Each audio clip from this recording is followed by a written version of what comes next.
the traditional owners of the land on which we meet, and I pay my respects to their elders, past, present, and emerging.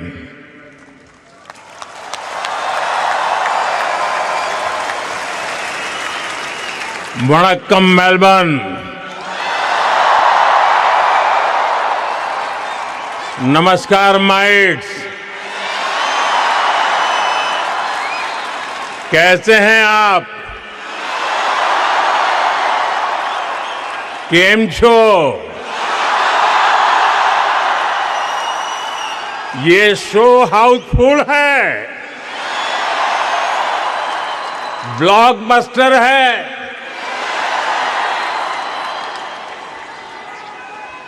मैं अपना भाषण शुरू करूं इससे पहले Victoria के प्रीमियम और मेरे मित्र प्रधानमंत्री जी के सम्मान में आप सब अपने मोबाइल फोन की फ्लैश लाइट बजा के इनको सम्मानित कीजिए। इनके सम्मान में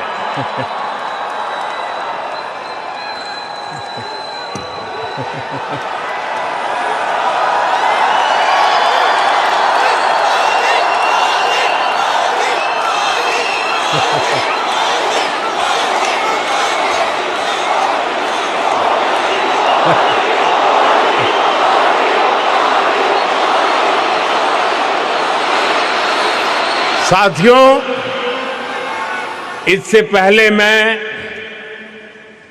2 बार सिडनी में आप सबसे मिला था। मेलबर्न वालों से मिलने का मुझे भी इंतजार था, इसलिए सोचा इस बार मेलबर्न वालों के साथ फ्लैट व्हाइट कॉफी पीता हूं।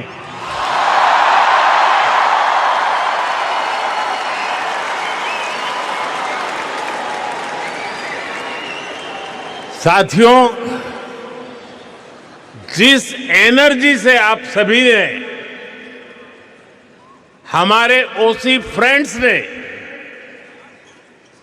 हम सभी को वेलकम किया है, वो और भी अमेजिंग है।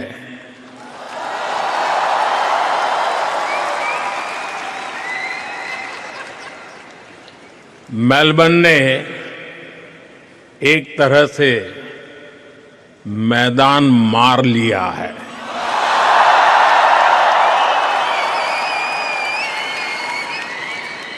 साथियों, मैं, मेरे मित्र, भारत के मित्र प्राइम मिनिस्टर एंथनी अल्बनीसी का भी बहुत आभारी हूं।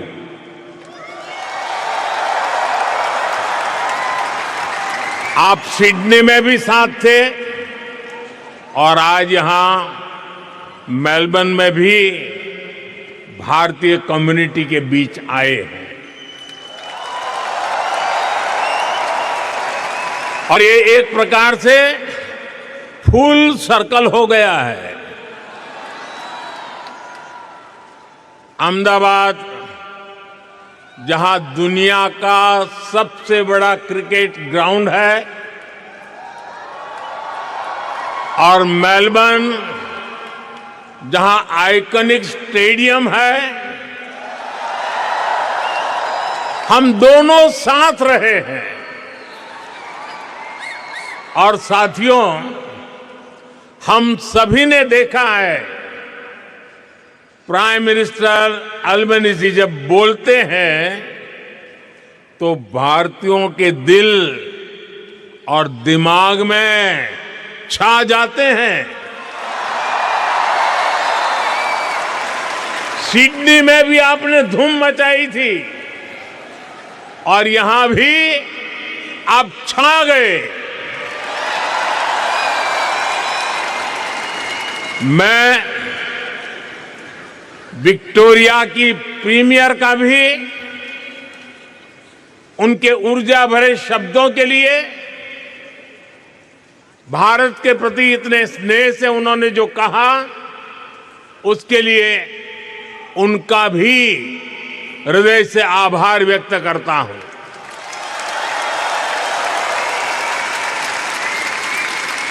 साथियों, मैं जब साल 2014 में ऑस्ट्रेलिया आया था,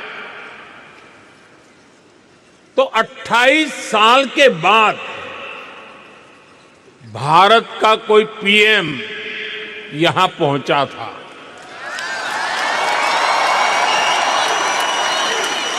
और आप याद कीजिए, तब मैंने कहा था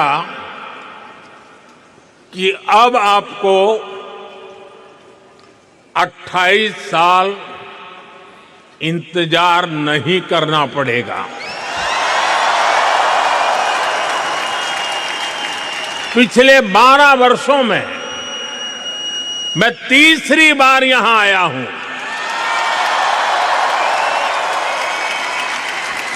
यानी इस बार हैट्रिक लगी है।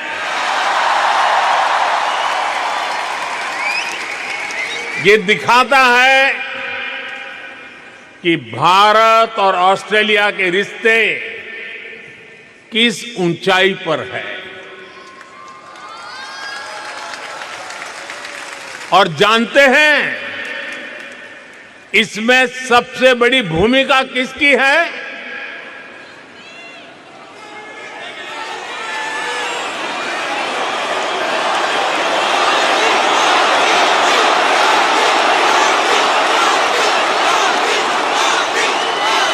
मोदी की नहीं, इसमें आप सभी साथियों की भूमिका है। इंडियन डायस्पोरा की भूमिका है। साथियों, कहते हैं कि मेलबर्न शहर एक दिन में ही 4 सीजन के दर्शन करा देता है।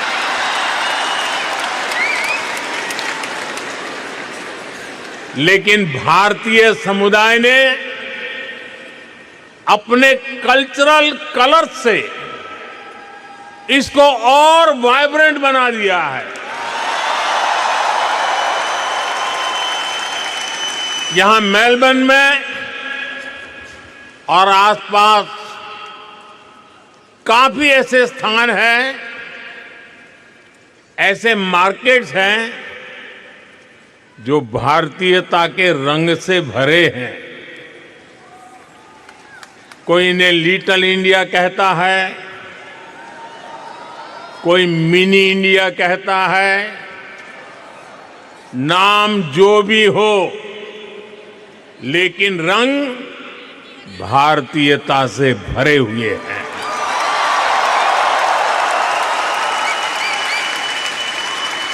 ऐसे ही एक मार्केट का वीडियो किसी ने मुझे दिखाया। वीडियो में बता रहे थे कि वहां खूब सेल चलती रहती है। इस सेल के चक्कर में लोग गनचक्कर बन जाते हैं। शॉपिंग का मूड न भी हो तो भी खरीदारी करनी ही पड़ती है। मैं सही कह रहा हूं ना? सेल का आकर्षण होता है ना? साथियों, आप में से कई साथी फर्स्ट टाइम ऑस्ट्रेलिया आए और कईयों का जन्म भी यही हुआ। पीढ़ियां बदल गई, लेकिन भीतर की भारतीयता हमेशा हमेशा जिंदा रही।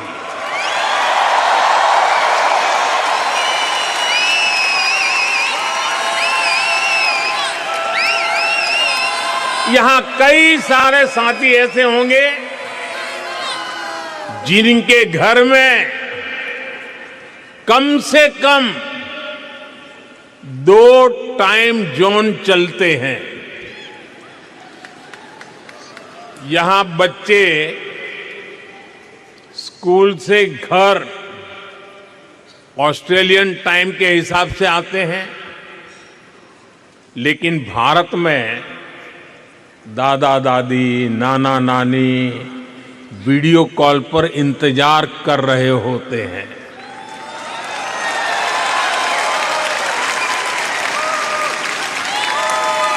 यहां वीकेंड होता है तो भारत में किसी शादी की लाइव स्ट्रीमिंग चल रही होती है। यानी दूरी हजारों किलोमीटर की है, लेकिन डेली रूटीन आज भी भारत से जुड़ा हुआ है। और इस रूटीन के साथ आप सभी ऑस्ट्रेलिया के विकास में पूरी शक्ति से जुटे हुए हैं।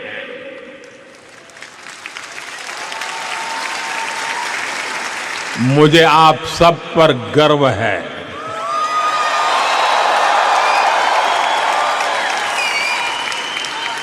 साथियों, हम भारतीय ऐसे ही हैं जैसे दूध में चीनी मिल जाती है, उसे और मीठा कर देती है। वैसे ही हम भारतीय दुनिया में अपने प्रेम का रंग घोलते रहते हैं। घर में दूध ऑस्ट्रेलिया वाला आता है, लेकिन चाय भारत वाली बनती है।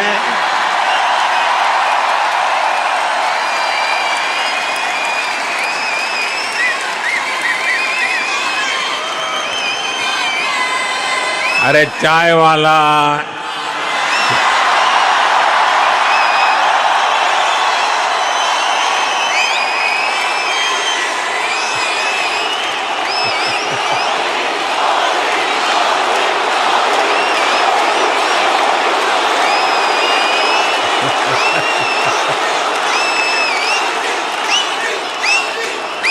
दाल सब्जियां ऑस्ट्रेलिया की हैं, लेकिन उनमें तड़का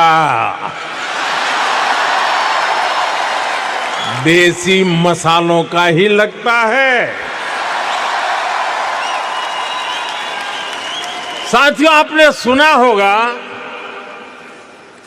भारत में आजकल भजन क्लबिंग का नया ट्रेंड चल रहा है। इसको हमारी जेन जी ड्राइव कर रही है। और यहां ऑस्ट्रेलिया में भी मैंने सुना है कि आपका वीकेंड आस्था और आध्यात्म से भरा रहता है। कहीं किसी के घर भगवान सत्यनारायण की कथा, कहीं गुरुद्वारे में अरदास,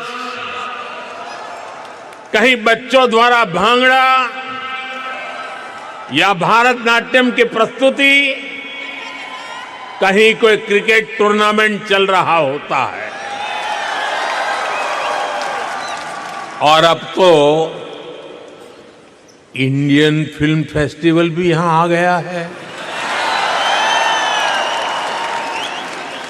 कुछ दिन बाद ही मेलबर्न में इंडियन फिल्म फेस्टिवल शुरू होने वाला है। मैं इसके सफल आयोजन की आपको अभी से शुभकामनाएं देता हूं। साथियों, आप सभी ऑस्ट्रेलिया की ग्रोथ को अपने परिश्रम से सींच रहे हैं। लेकिन मैं जानता हूं कि आपकी एक नजर भारत पर लगातार रहती है।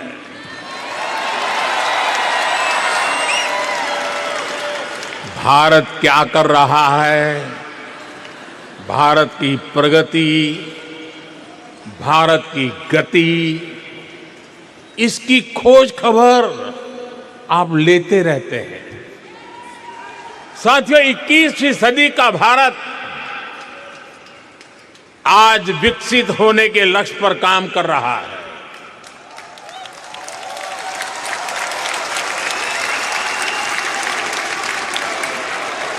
एक सपना पूरा होता है तो नया सपना जन्म ले लेता है।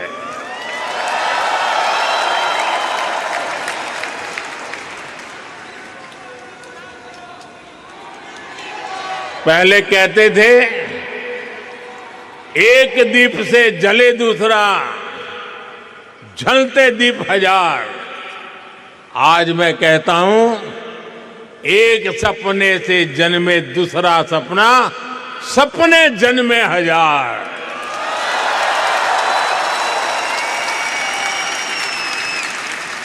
एक लक्ष्य पूरा होता है तो उससे भी बड़ा संकल्प सामने आता है। ये वो भारत है जो कहता है ग्रो मोर, अचीव मोर। हम 140 करोड़ एस्पिरेशन से भरे राष्ट्र है। हम अधीर है, बेसब्र है। हम दुनिया की सबसे तेजी से बढ़ती इकोनॉमी है, लेकिन हम जल्द से जल्द दुनिया की टॉप 3 इकोनॉमी बनना चाहते हैं, क्योंकि हमारी प्रेरणा है grow more, achieve more. Grow more, grow more, grow more. साथियों, आपने भी देखा है भारत ने मून के साउथ पोल पर चंद्रयान लैंड कराया।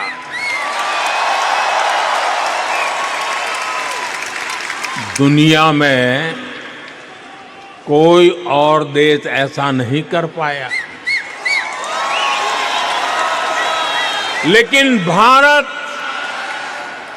इतने भर से संतुष्ट नहीं रहा, क्योंकि भारत कहता है ग्रो मोर, ग्रो मोर। इसलिए साथियों, भारत अब स्पेस में अपना गगनयान भेजने की तैयारी कर रहा है।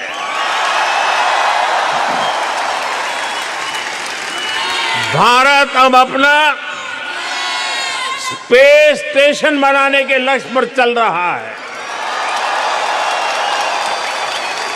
साथियों, कुछ साल पहले तक 5G टेक्नोलॉजी को लेकर बड़े सवाल देश के सामने थे। कब लॉन्च होगी, कैसे रोल आउट होगा, कितना समय लग जाएगा। हमने 2022 के अंत में 5G रोल आउट करना शुरू किया और आज भारत के 99% डिस्ट्रिक्ट इससे कवर हो चुके हैं।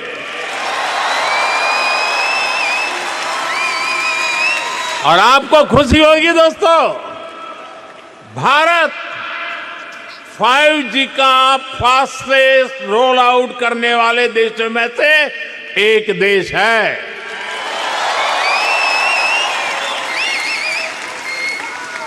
आज भारत दुनिया का दूसरा बड़ा 5G मार्केट बन चुका है। और इतना ही नहीं, भारत आज made in India 6G technology पर तेजी से काम कर रहा है। वो इसलिए क्योंकि भारतीय कहते हैं ग्रो मोर, ग्रो मोर। साथियों, पिछले 12 वर्षों में भारत के 2 दर्जन से अधिक शहरों में मेट्रो नेटवर्क पहुंच चुका है।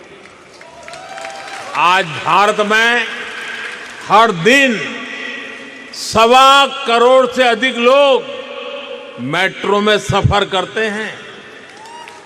भारत दुनिया का तीसरा बड़ा मेट्रो नेटवर्क वाला देश है। लेकिन हम भारतीय इससे भी संतुष्ट नहीं है। हम कहते हैं ग्रो मोर, ग्रो मोर। इसलिए हम भारत में नमो भारत रैपिड रेल और वंदे भारत जैसे सेमी हाई स्पीड नेटवर्क को तेजी से बढ़ा रहे हैं। एक और उदाहरण मेक इन इंडिया का है। बीते 12 वर्षों में make in India global brand बन गया है।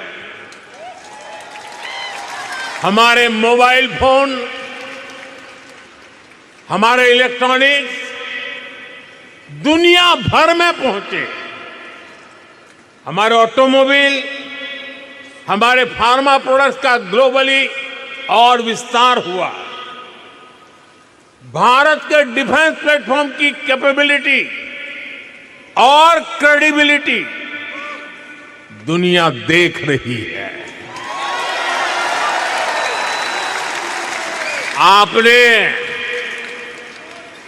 आपने ऑपरेशन सिंदूर के दौरान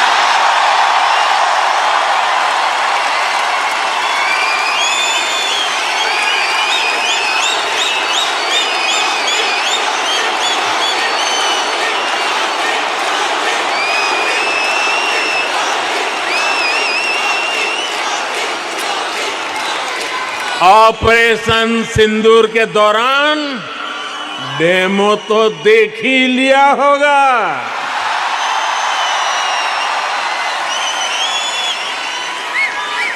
धमाके आतंकियों के अड्डों पर हो रहे थे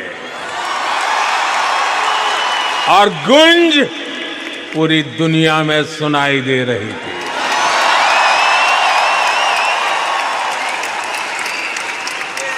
टेरर कैंप पर इस करारे प्रहार से आपको गर्व हुआ कि नहीं हुआ? हुआ कि नहीं हुआ? साथियों,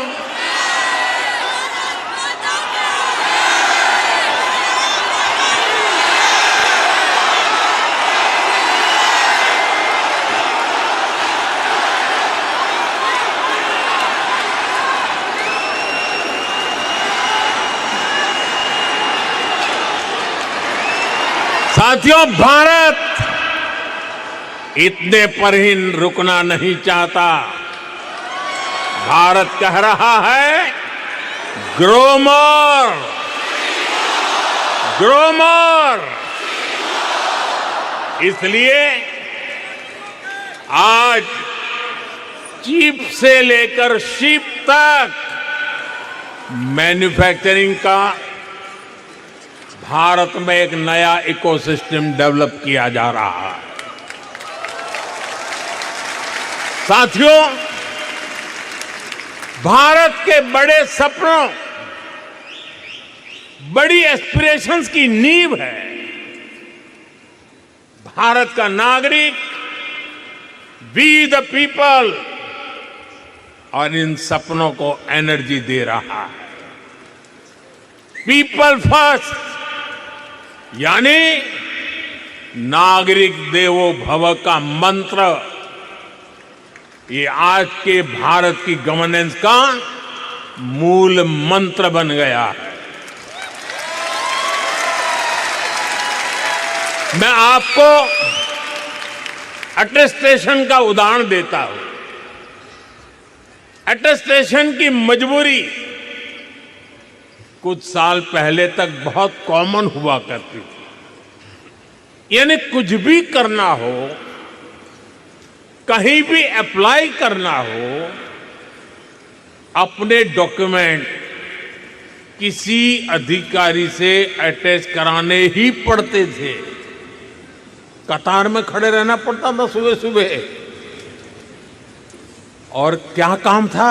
ये बताने के लिए कि हां तुम वही हो।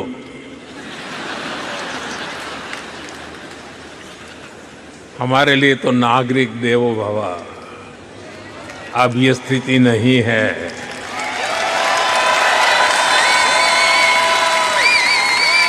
अब ज्यादातर काम सेल्फ अटेस्टेशन से ही चल जाता है।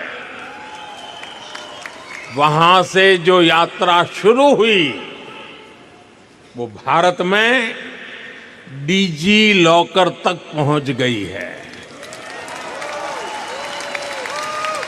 एक ऐसी डिजिटल व्यवस्था जिसमें भारतीय अपने डॉक्यूमेंट्स डीजी फॉर्मेट में रख सकते हैं। इसमें एक क्लिक में डॉक्यूमेंट शेयर होता है, वेरीफाई होता है, एक्सेप्ट होता है। साथियों, व्यवस्था बनाना एक चीज है, उसे स्केल और सिक्योर फीचर के साथ बनाना बहुत बड़ी उपलब्धि होती है। आप जानते हैं कि आज भारत में डिजी लॉकर के कितने यूजर हैं? मैं जानता हूं आंकड़ा जरा याद रखना कठिन है। इस वक्त 70 करोड़ यानी 700 मिलियन से ज्यादा डिजी लॉकर यूजर हैं, और इनमें 850 करोड़ से अधिक डॉक्यूमेंट स्टोर है। 850 करोड़ से अधिक। साथियों, नागरिक देवो भव का एक उदाहरण हमारा हेल्थ केयर सिस्टम है। आज करोड़ों भारतीयों के पास एक सिक्योर डिजिटल हेल्थ आईडी है। इसमें हेल्थ रिकॉर्ड्स की पूरी हिस्ट्री डिजिटली स्टोर होती है। इससे भारत में डायग्नोसिस और बेहतर हो रहा है, और इससे इलाज की व्यवस्था और सुधर रही है। यही नहीं, टेली कंसल्टेशन का चलन भी तेजी से आगे बढ़ रहा है। भारत का एक ई संजीवनी प्लेटफॉर्म है। इससे अभी तक 48 करोड़ यानी 480 मिलियन टेली कंसल्टेशन हो चुकी है।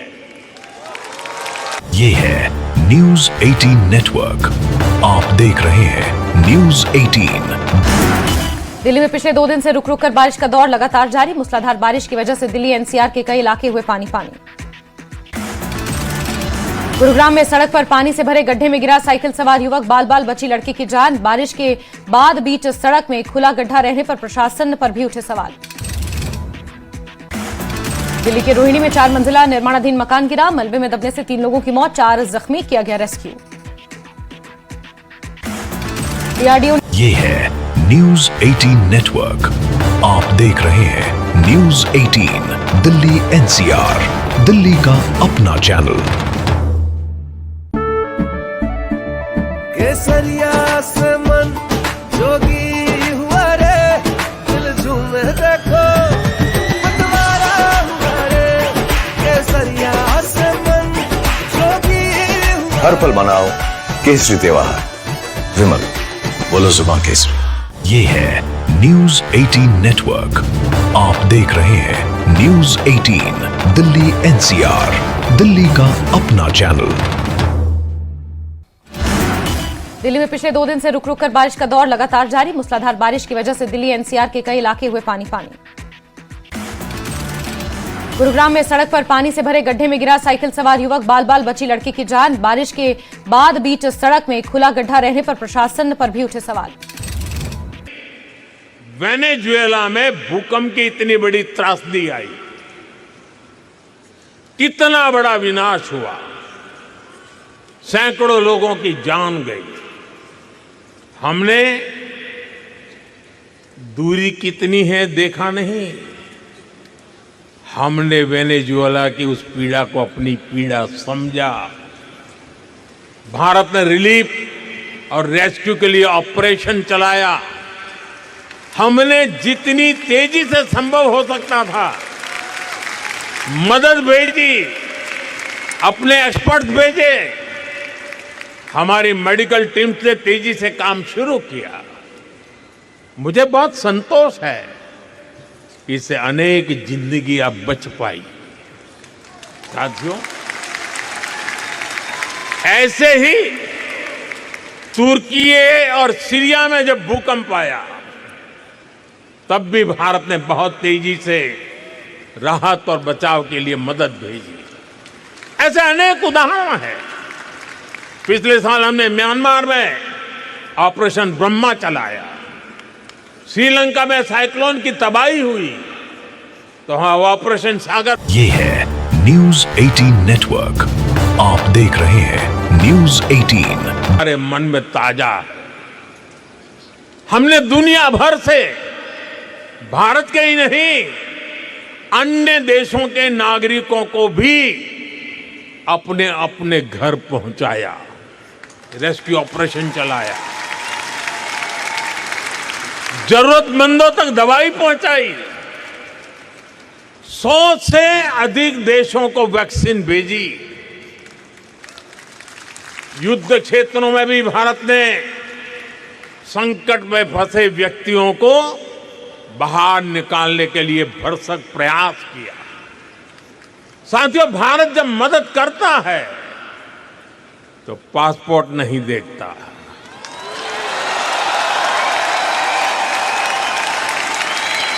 भारत जब मदद भेजता है तो पासपोर्ट का रंग नहीं देखता। इसलिए दुनिया भी भारत पर इतना विश्वास करती है। साथियों, मैं जानता हूं कि मानवता के हित में काम करने में ऑस्ट्रेलिया की भी बहुत बड़ी भूमिका है। ये हम दोनों देशों की पार्टनरशिप का एक अहम पिलर है और हम दोनों देशों की साझेदारी को एक और सेक्टर मजबूती देता है। ये सेक्टर है स्पोर्ट्स, खेलकूद। स्पोर्ट्स की दुनिया में ऑस्ट्रेलिया अपने आप में एक ब्रांड है।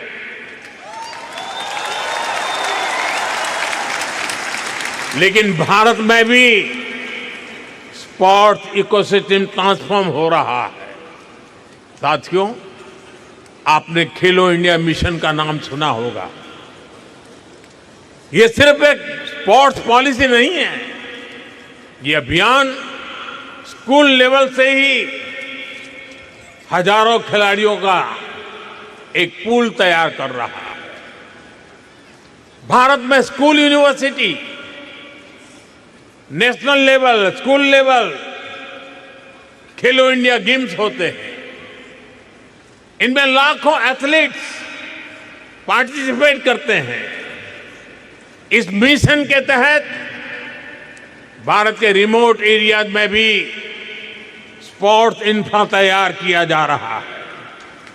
इससे ज्यादा से ज्यादा एथलीट्स को, खास तौर पर हमारी बेटियों को ज्यादातर अवसर मिल रहे हैं। और ये सिर्फ शहरों तक सीमित नहीं है। सांसद खेल महाकुंभ जैसे आयोजनों से गांव-गांव में स्पोर्ट्स को फिटनेस से जोड़ा जा रहा है, करियर अपॉर्चुनिटीज से कनेक्ट किया जा रहा है। और ये जो कुछ भी हो रहा है, इसका इंपैक्ट फील्ड में दिख रहा है। भारत के एथलीट्स, भारत की टीम्स बेटर से बेस्ट होती जा रही है। साथियों, यही कॉन्फिडेंस भारत को स्पोर्टिंग लीग के नेक्स्ट लेवल पर ले जा रहा है। 2030 कॉमनवेल्थ गेम्स भारत होस्ट कर रहा है।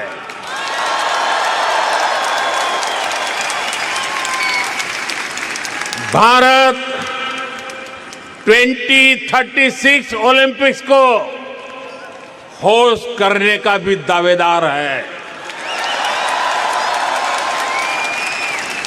मुझे पूरा विश्वास है स्पोर्ट्स के क्षेत्र भी ऑस्ट्रेलिया और भारत की पार्टनरशिप का और विस्तार होके रहेगा। साथियों, भारत और ऑस्ट्रेलिया जो कुछ भी करते हैं वो हम दोनों देशों के लिए भी शुभ होता है। इसका एक बड़ा उदाहरण भारत ऑस्ट्रेलिया ट्रेड एग्रीमेंट है। आपने वो शेर सुना होगा, आपको तो याद भी होगा, मैं अकेला ही चला था, जानिब ए मंजिल, लोग साथ आते गए और कारवां बनता गया। ऐसे ही भारत और ऑस्ट्रेलिया का एग्रीमेंट एक शुरुआत थी और आज ये कारवां दुनिया के लगभग 40 देशों के साथ ट्रेड एग्रीमेंट तक पहुंच चुका है।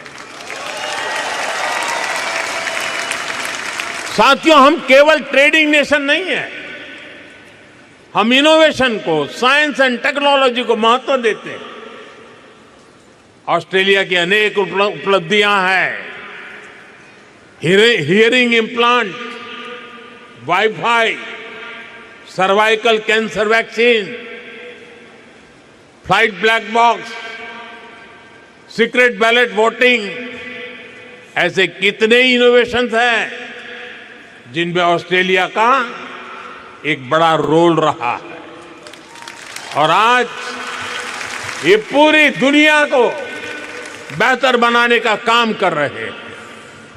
साथियों, ऐसे ही भारत भी अपने साइंस, टेक और इनोवेशन इकोसिस्टम को ट्रांसफॉर्म कर रहा है। आपको ये जानकर खुशी होगी, आज भारत के 10,000 स्कूलों में अटल टिंकरिंग लैब चल रही है। ये स्कूल लेवल पर ही इनोवेशन का माइंडसेट तैयार कर रही है। बीते 12 वर्षों में भारत दुनिया का तीसरा बड़ा स्टार्टअप इकोसिस्टम बन गया है। लेकिन मैं नंबर बताऊंगा तो आप भी हैरान रह जाएंगे। आप डेटा सुनना चाहेंगे तो बताऊं, आज भारत में 2 लाख से अधिक रजिस्टर्ड स्टार्टअप्स हैं। भारत में हर महीने 4000 से ज्यादा नए स्टार्टअप रजिस्टर हो रहे हैं और डिफेंस और स्पेस जैसे सेक्टर में भी सैकड़ों स्टार्टअप काम कर रहे हैं। इनके उदाहरण मैं इसलिए दे रहा हूं क्योंकि ये सारे सेक्टर पहले भारत में बंद थे। कुछ साल पहले ही इनको प्राइवेट एंटरप्रेन्योरशिप के लिए खोला गया और आप देखिए भारत का एक स्पेस स्टार्टअप बहुत जल्द अपने रॉकेट में पहली बार सैटेलाइट लॉन्च करने जा रहा है। साथियों, मुझे खुशी है कि एजुकेशन, स्किल, इनोवेशन में भारत और ऑस्ट्रेलिया का रिश्ता और गहरा हो रहा है और मजबूत हो रहा है। आज ऑस्ट्रेलिया में हजारों भारतीय स्टूडेंट पढ़ रहे हैं और अब ऑस्ट्रेलियन यूनिवर्सिटीज भारत में भी अपने कैंपस खोल रही है। डिकीन और वुलांगोंग यूनिवर्सिटी के कैंपस शुरू हो चुके हैं और भी ऑस्ट्रेलियन यूनिवर्सिटीज इस तरफ आगे बढ़ रही है। और ये केवल नए कैंपस खोलने तक की बात नहीं है, ये दुनिया को स्किल, इनोवेटिव टैलेंट देने का, ग्लोबल लीडरशिप तैयार करने का भी अभियान है। साथियों, भारत की इतनी सारी बातें मैंने आपके बाद की है। अब मैं आपसे एक आग्रह भी करूंगा। करूं? करोगे? मेरी बात मानोगे? वादा? कुछ समय पहले हमने हमारी प्रवासी कम्युनिटी के बच्चों के लिए भारत को जानो क्विज की शुरुआत की है। ये क्विज दुनिया को भारत की डायवर्सिटी से परिचित कराती है और साथ ही भारतीय कम्युनिटी के परिवारों को अपनी विरासत से जोड़ती है। मुझे जानकर अच्छा लगा कि इस साल ऑस्ट्रेलिया में बहुत सारे युवा साथियों ने इस कार्यक्रम के कर्टन रेजर में पार्टिसिपेट किया। अब इस कंपटीशन के 6th एडिशन की शुरुआत होने जा रही है। इस बार गेमिफाइड मोड में बहुत से कंपटीशन होने जा रहे हैं। मैं ऑस्ट्रेलिया में भारतीय कम्युनिटी के सभी परिवारों से आग्रह करूंगा कि इसमें जरूर हिस्सा लें, लेकिन साथ साथ आप ऑस्ट्रेलिया के दोस्तों को भी, आपके स्कूल में पढ़ने वाले साथियों को, कॉलेज में पढ़ने वाले साथियों को, उनको भी इस कंपटीशन में जरूर जोड़ें। करेंगे? भूल गए? करेंगे? साथियों, आप सभी ने भारत ऑस्ट्रेलिया के रिश्तों को मजबूत बनाने में बहुत मेहनत की है, बहुत योगदान दिया है, लेकिन आपका काम यहां खत्म नहीं हुआ है, बल्कि यहां से आपकी जिम्मेदारियां और बढ़ गई है। अब भारत और ऑस्ट्रेलिया की पार्टनरशिप का एक अलग ही फेज शुरू हो रहा है। इसलिए आप ऐसे ही भारत ऑस्ट्रेलिया संबंधों को अपने जोश से भरते रहिए, चौके छक्के मारते रहिए। आपकी सफलता में ही भारत और ऑस्ट्रेलिया की सफलता है। साथियों, आज के इस कार्यक्रम के लिए प्राइम मिनिस्टर अल्बनीजी और आप सभी साथियों को मेरा एक बार फिर बहुत बहुत धन्यवाद।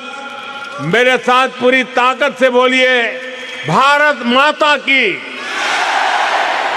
भारत माता की, भारत माता की, वंदे वंदे वंदे वंदे वंदे वंदे वंदे वंदे वंदे वंदे।